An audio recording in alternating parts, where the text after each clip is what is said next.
Muito bom dia, seja muito bem-vindo à Portugal Digital Summit 2020. Esta é a maior e mais importante iniciativa de economia, transformação digital e sociedade do nosso país. E é aqui no Museu dos Coches, em Lisboa, que estamos desde ontem com uma grande emissão, com uma grande operação, com mais de 50 profissionais, com mais de 250 oradores que por aqui vão passar para discutir o futuro de um país que se quer cada vez mais digital. Este é um evento único promovido pela ACEPI, Associação de Economia Digital em Portugal, que promove este ano, com as contingências que a pandemia assim exige, um grande evento, uma grande iniciativa que procura dar voz não só aos líderes da mudança atual, mas também àqueles que serão os futuros líderes da mudança. Por aqui passam temas que a todos dizem respeito, desde o comércio eletrónico ao marketing digital, à forma como o Estado deve também estender a mão às empresas e aos cidadãos para que consigamos todos, da forma mais eficaz possível, atingir esta transição digital e tornar Portugal num país cada vez mais independente ao nível da digitalização e um país também cada vez mais importante nesta que é uma matéria que a todos diz respeito. Aqui debatemos o presente, mas também pensamos no futuro e queremos muito que acompanhe connosco esta emissão, que pode acompanhar em portugaldigitalsummit.pt, em SAP Vídeos e na posição 420 do seu operador. Fique connosco ao longo de mais um dia da Portugal Digital Summit. Seja muito bem-vindo ao futuro.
Estamos no segundo dia da Portugal Digital Summit, uma grande iniciativa que esperamos que esteja a acompanhar connosco.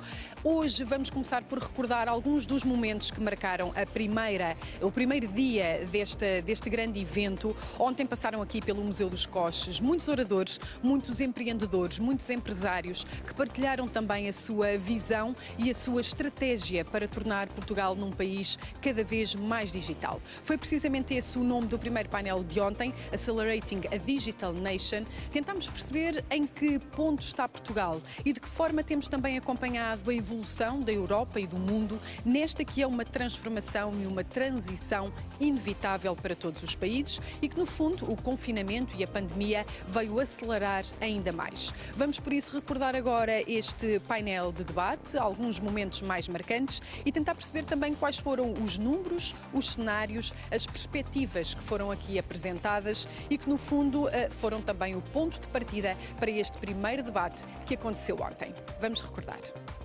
Desde que estamos a trabalhar nestes temas, me impressiona bastante que é cerca de 22% da população não tem acesso à internet, ou seja, está excluída de participar numa economia e numa cidadania digital. Apenas 52% dos portugueses têm aquilo que nós chamamos de competências básicas ou um bocadinho mais do que básicas. E, portanto, o que é um número relativamente impressionante. Nós temos que olhar para a digitalização do país como a integração tecnológica ou a integração da tecnologia em tudo aquilo que é o nosso modus operandi normal. Não vamos conseguir ter um país mais digital se, por um lado, culturalmente, e portanto a educação tem que estar lá, não virmos todos a tecnologia e o relacionamento digital no nosso dia-a-dia de uma maneira normal, vamos dizer assim. E, inclusivamente, o limiar para as atividades e para as iniciativas na área digital foi posto em 20% e Portugal colocou em 31%. Há mais mulheres excluídas do digital do que homens, há menos mulheres com formação nas áreas tecnológicas. Nós precisamos urgentemente de pessoas na área tecnológica e estamos a desperdiçar 50% da nossa população estudantil. Se nós pensarmos, ainda temos 40% de empresas que precisam de se digitalizar, precisam de fazer uma evolução tecnológica nos seus próprios processos. Nesta iniciativa que pode acompanhar em portugaldigitalsummit.pt e também em SAP Vídeos e na posição 420 do seu operador, procuramos abrir caminhos e, sobretudo, dar espaço para o debate. Promovemos aqui uma série de sessões, uma série de debates que ao longo do dia de hoje também vão acontecer e a esta hora, todos os dias, vamos recordar o que aconteceu no dia anterior, porque há de facto aqui muitas ideias, muitas experiências partilhadas que nos fazem pensar e que nos levam também a perceber como é que Portugal pode evoluir no sentido da transição digital. Ontem falámos também da forma como os serviços públicos se devem tornar mais acessíveis e devem também acompanhar esta evolução da tecnologia. Vamos recordar que oportunidades e benefícios estiveram em discussão quando falamos de governo e de serviços públicos. Nos últimos anos tem seguido na sua estratégia uma estratégia de promoção daquilo que é o cumprimento voluntário. E nessa matéria, na sua relação com os operadores económicos, com os cidadãos, a transformação digital surge aí, o pensamento digital surge aí como uma excelente alavanca para essa mesma simplificação e para essa mesma agilização do acesso aos serviços. Em muito pouco tempo nós tivemos que dar resposta, criando para as empresas apoios à sua atividade quando elas tinham que fechar, aos trabalhadores, criando também para as empresas medidas de proteção e manutenção dos postos de trabalho através do layoff, através da prorrogação do pagamento das contribuições e às famílias também estar lá neste apoio e na medida do apoio necessário. Portanto, foram cerca de 4,5 milhões de cidadãos que foram impactados e isto de facto foi um momento que causou uma pressão muito grande sobre o sistema da segurança social e que claro que trouxe aqui este impacto e esta necessidade de resposta. Nós estamos num momento chave, porque os momentos de crise são também uma oportunidade e quando olhamos para a história da administração pública em Portugal e nos diferentes países, os grandes saltos de transformação deram-se em momentos de crise. Portanto, é um momento de oportunidade.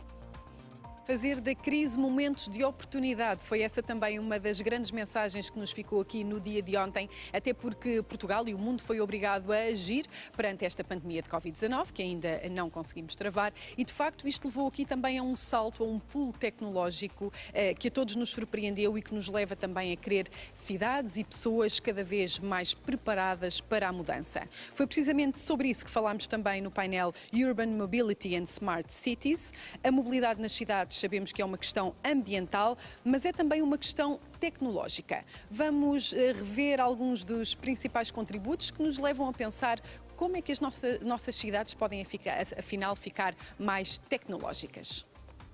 As organizações querem se focar naquilo que lhes é mais relevante, que é a análise dos dados para o seu negócio. Não querem estar preocupados com como é que vão buscar os dados, com a tecnologia, com esses projetos de implementação. No fundo, querem receber a informação, idealmente até já com alguma inteligência artificial para facilitar a vida e tomar decisões e avançar com base nisso. Mas acho que se calhar estamos se calhar na vertigem de uma alteração do paradigma, da mesma maneira que passamos destes coches para os carros a combustão há 100 anos, poder agora estar a fazer esta transição para a mobilidade elétrica.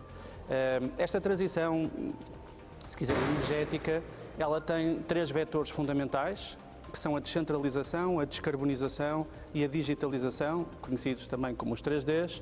Sabemos hoje com a pandemia que os dados têm ainda mais importância do que tinham há uns anos atrás e isto gera todo o tipo de discussões muito pertinentes como as que temos hoje, até das aplicações de proximidade, mas também teve antes temas muito importantes como era a questão dos dados abertos e quando se falava da importância de o próprio Estado fornecer informação com maior detalhe para a comunidade científica e para a comunidade em geral com base em informação. Acho que o pior saída para a pandemia seria sairmos pior do que aquilo que estávamos no sentido da mobilidade, em que isto visto pelo ponto em que seria péssimo que a pandemia acabasse por destruir muito do trabalho que tem sido feito, especialmente no sentido da redução do veículo automóvel. Falamos muito de números neste que é o Portugal Digital Summit 2020, mas falamos sobretudo de pessoas que podem efetivamente fazer a diferença nesta área, como em todos os outros setores da sociedade, de pessoas que têm de estar bem formadas, que têm de estar informadas para saber como se podem mover neste mundo digital. Para as empresas é também fundamental captar valor, é fundamental também recrutar as mentes brilhantes certas para conseguir depois produzir aquilo que se espera ao nível tecnológico e competir também com os mercados internacionais. Vamos precisamente recordar algumas considerações que foram aqui feitas sobre a importância do recrutamento e do valor das pessoas nas empresas. E terceiro, o próprio pensamento do consumidor e cliente está a mudar e isto faz com que o próprio talento, que é um cliente destes processos, quando vamos recrutar, também temos que o entender como tal. A outra parte que realmente sentimos muito é que cada vez mais as pessoas precisam de saber porque é que estão a fazer o que estão a fazer. E um grande tópico agora, que é um bocadinho na moda, mas realmente faz sentido, que é o purpose. Como é que podemos, para reter os talentos nas empresas, como é que podemos criar o sentido de purpose nestas pessoas? É verdadeiramente nesta lógica de receber um desafio, ter que puxar pela cabeça sozinho e em grupo, criatividade, etc.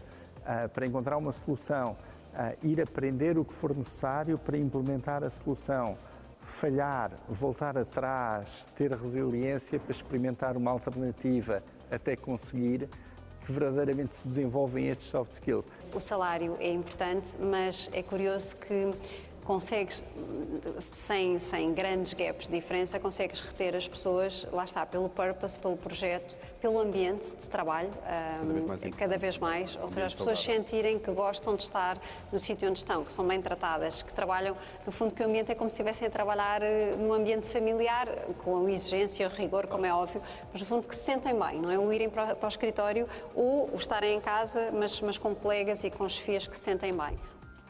Foram muitos os oradores e convidados que passaram aqui pelo Museu dos Coches em Lisboa, pelo antigo Museu dos Coches, onde nos encontramos, e é de facto um espaço curioso para estarmos, não foi um espaço escolhido ao acaso, é um espaço onde sentimos o passado e debatemos o futuro, e é também isso que vai acontecer aqui esta manhã. Vamos agora passar os olhos por aquilo que vai acontecer, pela agenda do dia de hoje. Vamos ter aqui dois grandes temas em debate, a Strategy for Digital, portanto, quais as estratégias para esta transição digital.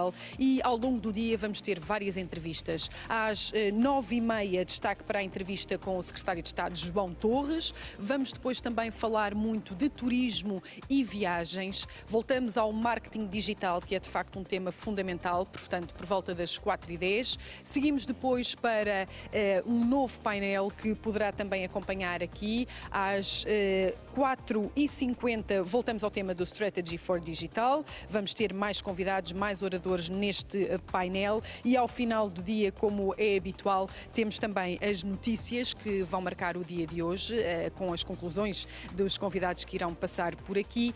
Diria que o dia de hoje será sobretudo focado mais uma vez em várias áreas, em vários setores da sociedade, como o turismo, as viagens, e vamos também ao final do dia ter, como habitual, um Digital Night Show que poderá acompanhar também aqui e através das plataformas digitais. Nunca é demais lembrar, portugaldigitalsummit.pt, SAPS Vídeo e na posição 420 do seu operador. Seguimos agora para um espaço de publicidade. Às 9h30, já sabe, não perca a entrevista com o Secretário de Estado, João Torres. Até já.